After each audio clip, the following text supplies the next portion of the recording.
नमस्कार, बहुत बहुत स्वागत है आपका। मैं हूं डॉक्टर एलन वैष्णव और आप देख रहे हैं दमोह विज्ञान न्यूज। आइए डालते सबसे पहले प्रमुख समाचारों पर एक नजर।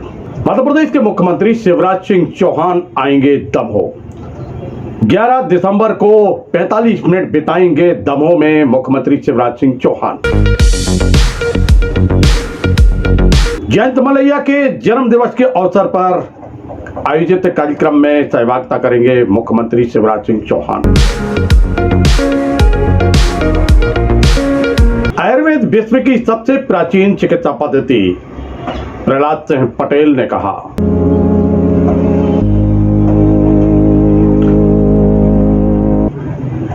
नोएडा में आयोजित हुआ आयुष विभाग का मेगा चिकित्सा शिविर, बड़ी संख्या में लोगों को मिला स्वास्थ्य लाभ। जादू नहीं विज्ञान है को लेकर लगातार हो रहे हैं आयोजन। बच्चे दिखा रहे करतब, बता रहे हैं कि यह है विज्ञान। पटेरा में अर्धविक्षिप्त महिला की हत्या या फिर मौत, उपज रहे प्रश्न, पुलिस लगी जांच में।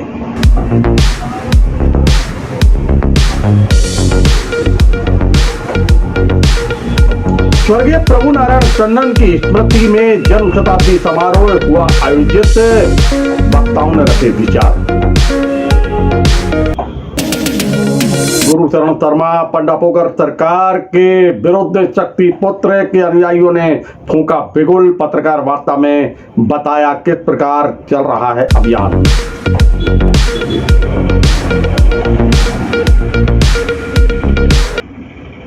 नमस्कार, समाचार विस्तार से। मध्य प्रदेश के मुख्यमंत्री शिवराज सिंह चौहान दमोह आ रहे हैं। 11 दिसंबर को वह दमोह आएंगे। 2:15 पर वह दमोह आएंगे और 3 बजे वह वापिस चले जाएंगे।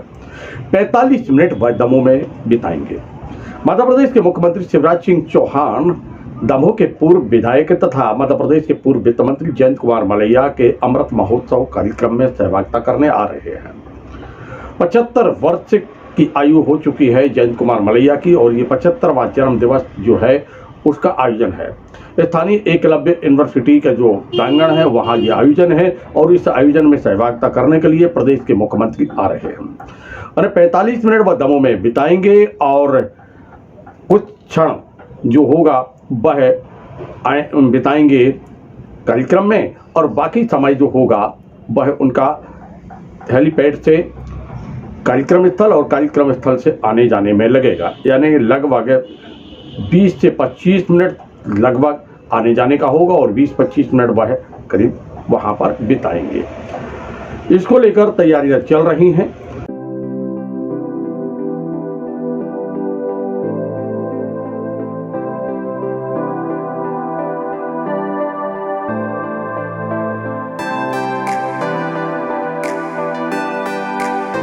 आयुर्वेद विश्व की सबसे प्राचीन चिकित्सा पद्धति है और अब पूरी दुनिया आयुर्वेद की तरफ देख रही है।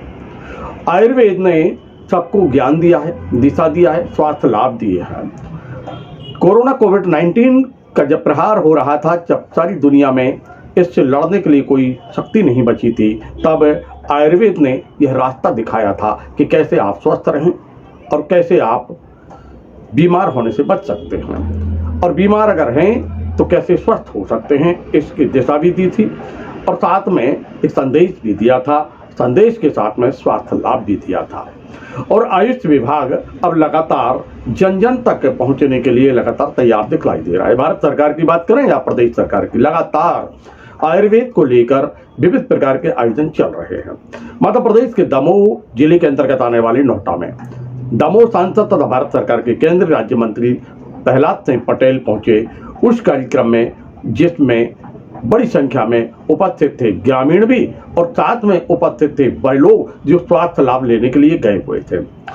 मेगा शिविर लगाया गया था, स्वास्थ्य शिविर था आयुष विभाग की तरफ से और इस आयोजन में प्रहलाद सिंह पटेल ने क्या कहा है, आइए सुनते हैं। सांसद प्रतिनिधि आदरणीय फड़क सिंह मासा, यशस्वी विधायक धर्मेंद्र जी का और जिला प्रशासन का और आयुष विभाग का आभारी हूँ कि उन्हें नोएडा के क्षेत्र में एक कैंप लगाकर न सिर्फ मरीजों के लिए रास्ता दिया बल्कि नई पीढ़ी को आयुष के बारे में जानकारी दी है। ऐसे कार्यक्रम सतत और निरंतर होते रहे और आयुष के उस अस्पताल में किसी प्रकार की कमी ना हो, ये सारी चिंता सरकार भी कर रही है। भारत की सरकार, मध्य प्रदेश की सरकार और हमारे सभी जनप्रतिनिधि हम मिलकर उस कमी को भी दूर करेंगे और हम सबकी कोशिश होनी चाहिए कि हमारा भरोसा तो बढ़े ही, साथ में हम गतिशीलता के साथ आयुष के मार्ग पर बढ़ सकें और देश को भी और दुनिया को अपना समाधान का स्थायी रास्ता दे सकेंगे। जादू नहीं, विज्ञान है और इसी विषय को लेकर अभी लगातार कार्यवाही चल रही है। विभिन्न प्रकार के कार्यक्रम चल रहे हैं। इन कार्यक्रमों के माध्यम से संदेश दिया जा रहा है, संकेत दिया जा रहा है किस प्रकार जादूगर बेवकूफ़ बनाते हैं, अंधविश्वास को बढ़ावा दिया जाता है और ये जो विज्ञान होता है ये किस प्रकार के पदार्थों और किस प्रकार की योजनाओं पर काम करता है और फिर अगर उसको दिखाया जाए तो चमत्कार दिखलाई देता है। इसलिए ये चमत्कार नहीं है, ये विज्ञान है और इसकी जानकारी देने के लिए आयोजन हो रहे हैं। मध्य प्रदेश के दमोह जिला मुख्यालय में शासकीय उत्कृष्ट विद्यालय के में ये आयोजन हुआ।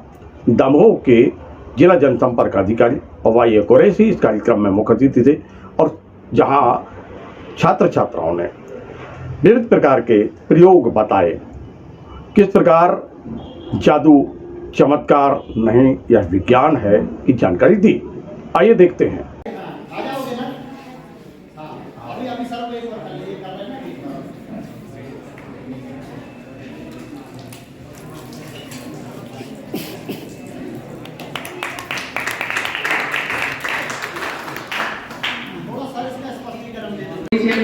को वही पीसकर हम लोगों ने इस कागज के टुकड़ों में फैला दिया और ग्रीसलीन को हम लोगों ने इसको ग्रीसलीन में हमने क्या किया जैसी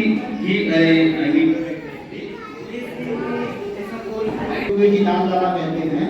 जब एएमए बोर्ड कोलेस्ट्रॉल से क्रिया करता है तो उसमें छवि क्रिया इतनी तीव्र होती है कि आसपास पड़े हुए जो कागज या लकड़ी के टुकड़े हैं वो आग पकड़ लेते हैं। तो हमने क्या किया, कोलेस्ट्रॉल को घी बना दिया, थोड़ा सा हल्दी डाल करके और जैसे ही उसमें हमने हवन में डाला इसको तो वो एएमए में बहुत बारीक सूट पड़ा हुआ है उसमें जैसे ये किया तो बहुत तीव्र उसमें थे। इसके पीछे का लेना बोतल में और खोखे में पहले से बलून में पहले से पोटेशियम सल्फेट को भर रखा था और उन्होंने उसको पलटा लिया जिससे ऑक्सीजन गैस हवा के रूप में निकल गई और बलून पूरा भर गया।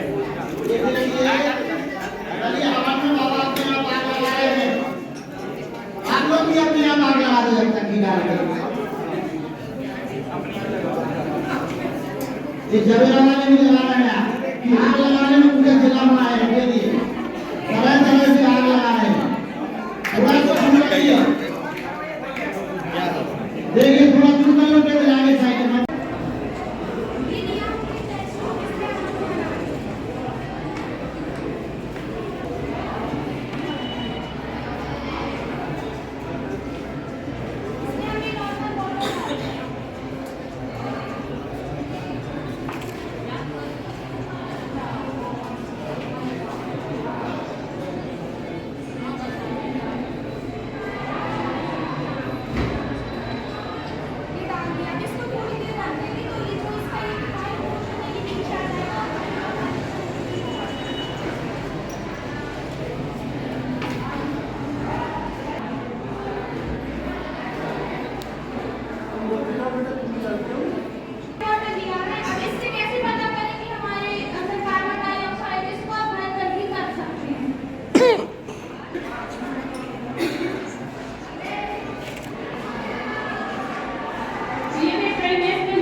शुक्रिया, ताली बजाइए। मिनी वाटर है जो कि नए वाटर से बना है। इसमें कार्बन डाइऑक्साइड को अपन ने जब फूका तो गैस निकली, कार्बन डाइऑक्साइड उसमें कार्बन मिलती है। लेकिन उनकी फोटो में ही इतनी शक्ति है कि वो आपको आशीर्वाद दे सकते हैं कि आप जरूर उत्तीर्ण होंगे। अगर कोई इनसे आशीर्वाद लेना चाहता है तो जरूर आए। हमें इनसे बोले गुरु इससे इनको अपना उनको लगाओ जिससे कि वो आपको आशीर्वाद दे सके। बाबा जी की जय हो, बाबा जी की जय हो।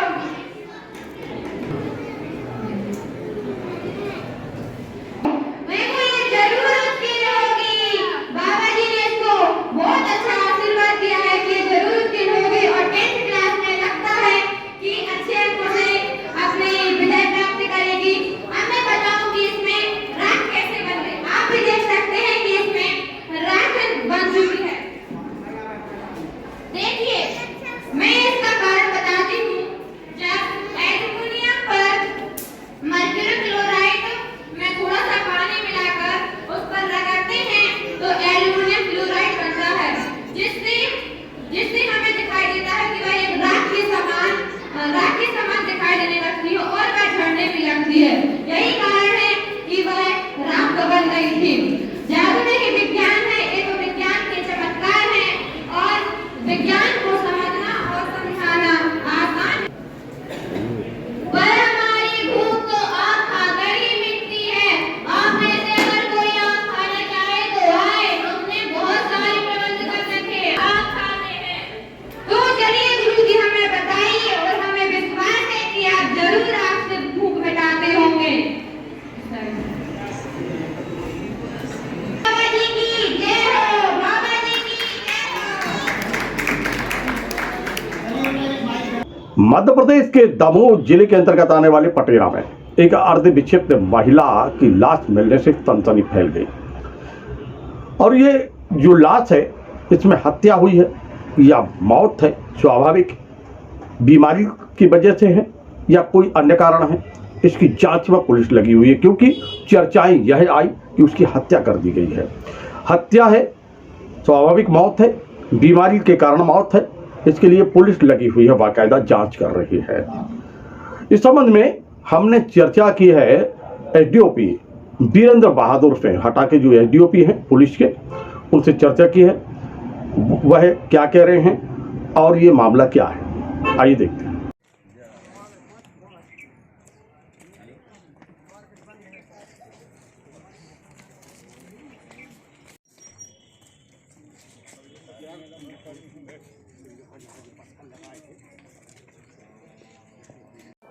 अभी सवेरे सवेरे एक जानकारी प्राप्त हुई थी कि पटेरा में नए बाज़ार में एक महिला मृत अवस्था में पड़ी है। उस सूचना के आधार पर हमारे थाना प्रभारी गए थे। मैं भी घटनास्थल पर था। हमारे वरिष्ठ वैज्ञानिक अधिकारी, फिंगरप्रिंट के अधिकारी, तमाम लोग सब इकट्ठे हुए हैं। जांचाधीन है। प्रकरण संभवतः हत्या से संबंधित है। किसी अज्ञात व्यक्ति के साथ उस महिला की हत्या की गई है। महिला विक्षिप्त है, उसकी शनाख्त अभी तक नहीं हुई है। ग्रामवासियों का, ग्राम कोटवार का, सभी का बताना है कि महिला पिछले 4-5 महीने से यहाँ पे घूमती फिरती रहती थी और संकट मोचन मंदिर के सामने एक प्रतीक्षालय बना है, शासकीय प्रतीक्षालय खुला है, उस स्थान पर वह रात्रि में रहती थी और दिन में अधिकांश समय वहीं रहती थी। स्वर्गीय प्रभु नारायण टंडन की स्मृति में आयोजन हो रहा है शताब्दी समारोह, जन्म शताब्दी समारोह का आयोजन है। स्थानीय मानस भवन में यह आयोजन है।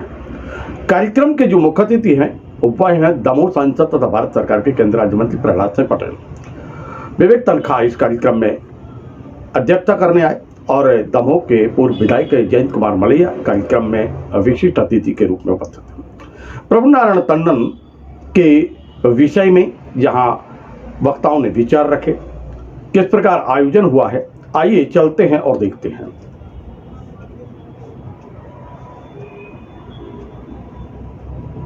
गुरु शरण शर्मा, पंडापोगर सरकार के विरुद्ध शक्ति पुत्र महाराज के अनुयायियों ने बिगुल फूंक रखा है। वह कहते हैं कि अंधविश्वास, रूढ़िवादिता के विरुद्ध हम अभियान चला रहे हैं। जो आडंबर फैला रहे हैं ऐसे बाबाओं के ऊपर भी हम लोग नज़र रखे हुए हैं और इसी विषय को लेकर गुरु शरण शर्मा जो हैं, पंडा पोखर सरकार हैं, वह लोगों को ठग रहे हैं, ऐसा उनका आरोप है। और इस आरोप के चलते उन्होंने जब आगे बात बढ़ी तो फिर वाद विवाद हुआ और उसी को लेकर इन्होंने जो शक्तिपुत्र महाराज के अनुयायी हैं, उन्होंने पुतला फूंका, साथ में ज्ञापन दिए। लगातार वह शासन प्रशासन पर दबाव बना रहे हैं कार्रवाई के लिए। अब उन्होंने पत्रकार वार्ता के माध्यम से अपनी बात जन जन तक पहुंचाने का प्रयास किया।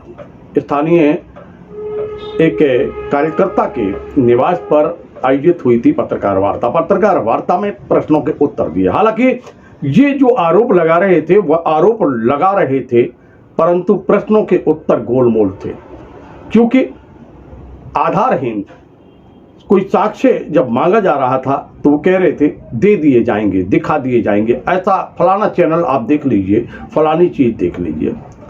और लगातार वह प्रश्नों में भी घिरते रहे, हालांकि वो अपनी बात कहते रहे। प्रश्न जब पूछा गया कि आखिर एक ही संत के विरुद्ध ये क्यों बात आ रही है, इसके पूर्व आपने क्या किया, कब किया, तो फिर उसका उत्तर कुछ और दिखलाई दिया। सनातन धर्म के मामले में किस प्रकार की वार्ता हुई, किस प्रकार होना चाहिए, क्या क्या नियम पद्धतियां हैं, इसके प्रश्न के उत्तर भी उन्होंने गोलमोल दिए। हालांकि जिस प्रकार की बात सामने आ रही है उस प्रकार की बात को लेकर निंदा भी होना चाहिए, परंतु बात में सच्चाई कितनी है इस बात को भी देखना चाहिए। हम दिखाते हैं वह पत्रकार वार्ता जिसमें आरोप लगे हैं और फिर आरोप के साथ में प्रश्नों के उत्तर वहां पर जो शक्तिपुत्र महाराज के अनुयायी हैं वो किस प्रकार दे रहे हैं। पर जहाँ जहाँ भी झाड़ फूंक होती है उस पर भी भगवती मानव कल्याण संगठन के द्वारा लगातार विरोध किया जा रहा है। इसी संदर्भ में दतिया जिले के भांडेर तहसील के ग्राम पंडोखर में पंडोखर धाम स्थान है, वहाँ के महंत गुरु शरण शर्मा, जिन्होंने धर्म के नाम पर इतना आडंबर, इतना पाखंड फैला रखा है जिसकी कोई सीमा नहीं। सत्य सनातन धर्म के नाम पर, वीर बजरंगबली जी के नाम पर झाड़ फूंक, और जो भक्त उनके यहाँ जाते हैं उन्हें जिंद पिशाच बताकर, एक व्यक्ति जाता है उसकी अर्जी लगती है 2100 रुपये में। जब वो कहता है हमारी पेट की बीमारी है तो उनके द्वारा कहा जाता है 3 रामायण करवा लो, 2 हवन करवा लो। हवन का मतलब है 51,000 रुपये और रामायण का मतलब है 5,000 रुपये। ऐसे करके उस व्यक्ति को एक तारीख दे दी जाती है इनके द्वारा कि तुम जनवरी माह में बीमारी से मुक्त हो जाओगे। 70-80 हज़ार रुपये देकर भी जब व्यक्ति उनकी बताई तारीख पर बीमारी से मुक्त नहीं होता और अगर वो उनके दरबार में जाता है तो उसे डांट कर भगा दिया जाता है। दूसरी महत्वपूर्ण बात, उनके द्वारा एक कथन कहा गया कि आने वाले समय में सभी धर्म के जितने भी धर्म स्थान हैं उनका अस्तित्व समाप्त हो जाएगा, एकमात्र हमारा पंडोखर धाम बचा रहेगा। उनके द्वारा एक और टिप्पणी की गई जिससे समस्त सनातनियों को बड़ा आघात पहुंचा है। उन्होंने कहा जितने भी देवी देवता हैं और भगवती जगत जननी जगदम्बे दुर्गा वो हमारे बूट पालिश करती। ऐसे ऐसे उनके द्वारा पाखंड के कई वर्षों से उनका पाखंड चल रहा है। प्रतिदिन 100-200 भक्त वहाँ उनकी अर्जी लगती है तो 100 लाख रुपए करीब वो रोज लोगों से ऐंठते हैं और उनकी बिगड़ी बन नहीं रही। जैसा कि संगठन का कार्य है हर अपराध या हर बुराई के खिलाफ आवाज़ उठाना, जब भगवती मानव कल्याण संगठन ने उनके खिलाफ भी आवाज़ उठाई कि तुम वीर बजरंगबली जी के नाम पर गलत कर रहे हो। सरेआम दरबार में जब कोई महिला की अर्जी लगती है, हमारे पति का साली के साथ अफेयर है या वो अपने जीजा के साथ भाग गई, तो इस तरह से नारी समाज का भी उनके द्वारा अपमान किया जा रहा है। जब भगवती मानव कल्याण संगठन ने आवाज़ उठाई कि तुम धर्म के नाम पर ये गलत कर रहे हो, सैकड़ों लोग, हजारों लोग सिद्धाश्रम धाम चैनल और BMKS चैनल पर जिन्होंने अपनी व्यथाएं सुनाई, पूरे देश ने देखी कि हमें 6 महीने से रोके रखा, 80-80 हज़ार रुपये लग गए और कहीं कहीं तो हमारे मरीज की मृत्यु भी हो गई क्योंकि उनने कह दिया डॉक्टर के पास मत जाओ, हम ठीक कर देंगे। तो जब भगवती मानव कल्याण संगठन ने आवाज़ उठाई, और मैं भी भगवती मानव कल्याण संगठन का सदस्य हूँ, गीतकार हूँ, एक गायक हूँ, कवि हूँ, तो मैंने अपनी कविताओं के माध्यम से, अपने गीतों के माध्यम से भी उनको सचेत करना चाहा कि धर्म के नाम पर कम से कम ऐसा मत करो, वीर बजरंगबली जी के नाम को इतना बदनाम मत करो। उनका कहना है कि वीर बजरंगबली जी ठीक करते हैं, तो संगठन ने आवाज़ उठाई कि जब बजरंगबली ठीक करते हैं तो आप पर्चियाँ किस बात की कटाते हो? 80-80 हज़ार रुपये लोगों से क्यों ले रहे हो? बजरंगबली हर जगह है, सबके इष्ट अपने अपने हर जगह मौजूद हैं, कण कण में। तो उनके द्वारा संगठन के लिए भी और व्यक्तिगत मुझे भी जब मैंने अपने भजनों से चेताना चाहा, तो मुझे अभी 6 दिसंबर के दरबार में भी कुत्ता, फटीचर, किराए के टट्टू कहा, जान से मारने की धमकी भी दी। इसके पूर्व में कई दरबारों में जो लाइव चले हैं, क्रमवार CD उपलब्ध करा दी जाएगी, तो उसमें भी उन्होंने कहा। और 6 तारीख के कार्यक्रम में तो उन्होंने 2-3 लोगों का नाम लेकर नियुक्त किया है कि इनको मिटा कर रख दो, इन पर पेट्रोल डालो। तो और आपके माध्यम से जिला प्रशासन से भी हम निवेदन करेंगे, दिनांक 28 नवंबर को और दिनांक 6-7 दिसंबर को हमने माननीय थाना प्रभारी नोहटा एवं माननीय पुलिस अधीक्षक जी दमोह इनको एक आवेदन दिया था, 6 तारीख को दोबारा दिया। अभी तक कोई कार्यवाही नहीं की गई है। तो हम समस्त पत्रकार बंधुओं से निवेदन करते हैं आपके माध्यम से और जिला प्रशासन से भी, क्योंकि मैं दूसरे जिलों में, दूसरे प्रदेशों में भी भजन गाने के लिए, माँ के जन जागरण के लिए जाता हूँ, तो कहीं भी चलता फिरता हूँ, तो जब उनके द्वारा मंच से कहा गया है कि इनको मिटा कर रख दो, हम तो वो मिटा देंगे, ईंट से ईंट बजा देंगे, तो मेरी जान को खतरा है। तो मैं आपके माध्यम से पुलिस प्रशासन से भी निवेदन करूंगा। मैं चलने फिरने वाला व्यक्ति हूं, अगर मुझे कहीं भी कुछ होता है तो ये जिला प्रशासन की जिम्मेदारी रहेगी। जैसा कि अभी आपने बताया कि पंडा पोखर सरकार जी हैं जो जी, उनके द्वारा जो किया जा रहा है उसका आप लोगों ने विरोध किया। इसके अलावा संगठन ने और कहां किन किन संतों का और ऐसे स्थिति में विरोध किया है? देखिए, जो बात संज्ञान में आती जाती है, संज्ञान का मतलब जब उनसे लुटे हुए लोग संपर्क करते हैं, हमारी पहचान एक समाज सुधारक संगठन की पहचान है। तो जब लोगों के द्वारा संज्ञान में आता है या यूट्यूब चैनल के माध्यम से, तो जहाँ भी आडंबर है, आज से 10 वर्ष पहले पूज्य सदगुरुदेव भगवान ने संत आसाराम जी के खिलाफ, संत रामपाल जी के खिलाफ, राम रहीम के खिलाफ कहा था, मंच से बोलकर कहा था कि ये संत के भेष में लुटेरे हैं। और वह बात धीरे धीरे अक्षरशः सिद्ध हुई। शासन प्रशासन की वहाँ निगाह गई, वहाँ कमियां पाई गई और वर्तमान में वही पंडोखल।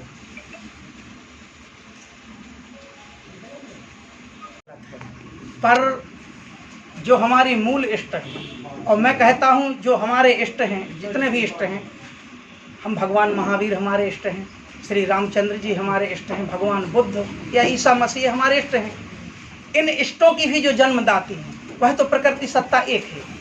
तो जब उन माँ के लिए जो बूट पालिश के लिए कह रहा हो, तो ये जनाक्रोश है। जब लोगों की भावनाओं को घात लगता है तो फिर व्यक्ति अपना तो होश भी खो बैठता है।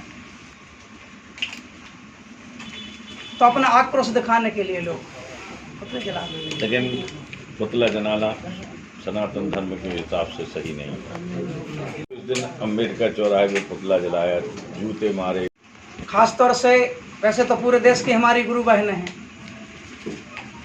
सभी बहनों तक के लिए जो अभद्र टिप्पणियां उनके द्वारा की, मामला दर्ज करवाओ ना। तो आप उनकी ये गलती है अगर उन्होंने ऐसी टिप्पणी की है, उनकी लेकिन क्या है कि उनके जैसे अगर वो कुछ गलत कर रहे हैं तो क्या अपन भी गलत करने लगे? नहीं, गलत नहीं करेंगे। लेकिन देखिए, भगवती मानव कल्याण संगठन से एक अपार जन समूह जुड़ा है। अब सभी के मुंह पे हम पारा नहीं रख सकते, और ये भक्तों की भावनाएं।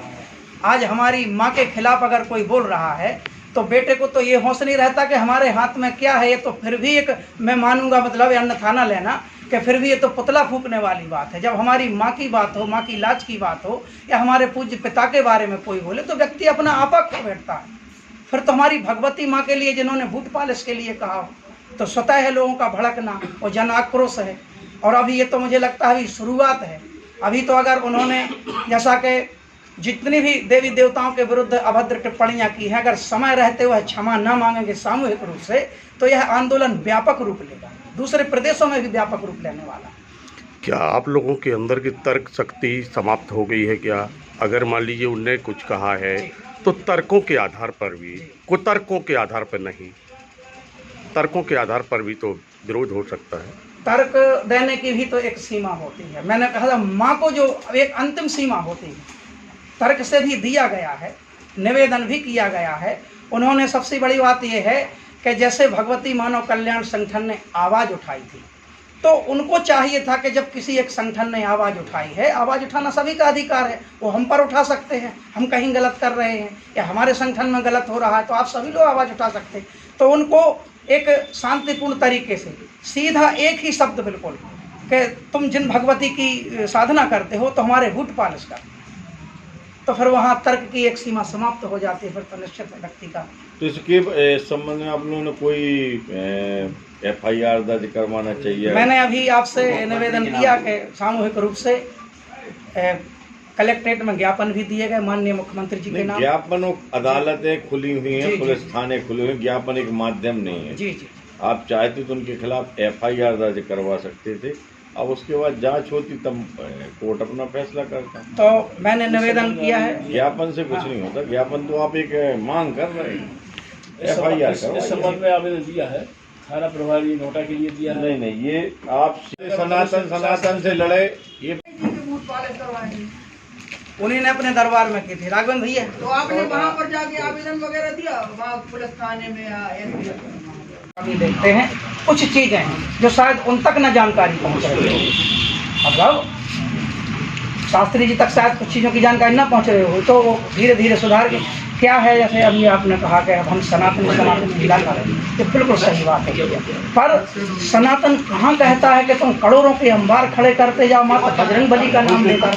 वही एक मिनट आपको एक चीज आप कहीं और भटक रहे हैं, अगर लोगों के बीच में है, आप प्रश्न कर रहे हैं, आप बता रहे हैं, ये अंधभक्ति जो लोगों के बीच में है, इसको दूर करने का भी तो कोई उपाय है। तो यही तो एक जगह पर है लोगों को।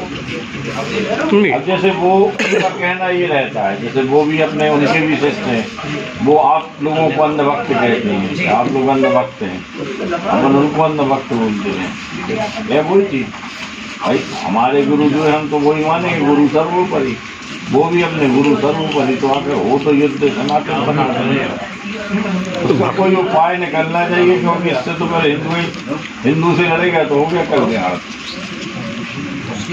सनातन धर्म में विभिन्न प्रकार की पद्धतियां हैं, सनातन धर्म में विभिन्न प्रकार की पद्धतियां हैं, उपासना पद्धति भी अलग अलग है, और जिसमें हवन भी है, पूजन भी है, व्रत भी है, और यज्ञ भी है, और अनुष्ठान भी है, और आराधना भी है, चिंतन भी है, मनन भी है। सबके अपने अपने माध्यम हैं कि नहीं, मानते हैं ना।